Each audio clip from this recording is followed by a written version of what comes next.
Have you ever wondered why we evolved to have difficult emotions? Stuff like anger and fear, anxiety and depression. Wouldn't life be so much easier if we only had positive emotions like joy, love, happiness, and life satisfaction all day long? I know I think about these things, especially if I've had a really bad day at work. But when you look at the biology and the physiology of emotions, it helps to paint a very different picture. It helps to put everything in a beautiful context.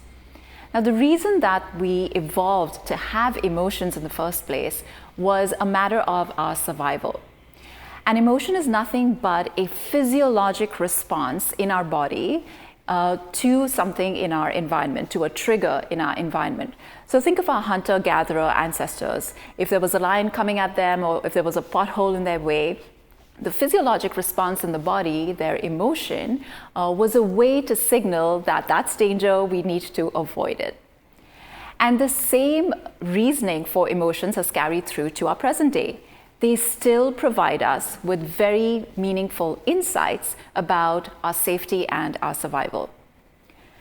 Researchers have also found that the physiologic responses in the body, the changes in heart rate and blood flow and breathing, the sensations that we associate with emotions such as the flushing of the face or a tightness in the chest or feeling a burning in the pit of your stomach, all of that lasts for an average of just 90 seconds. And if we let those emotions be, if we let the physiologic reactions arise and pass away, that's the end of the difficult emotion.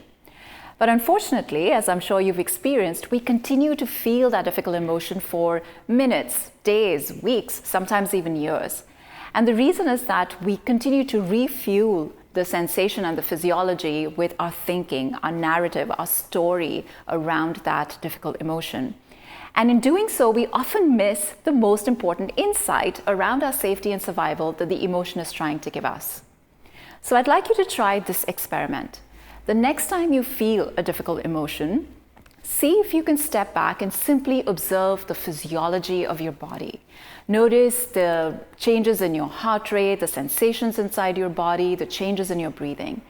And you'll often find that that sensation arises and it passes away.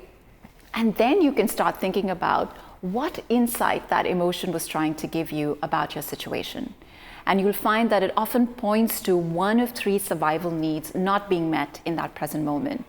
Needs around safety, needs around reward and pleasure, and your needs around connection.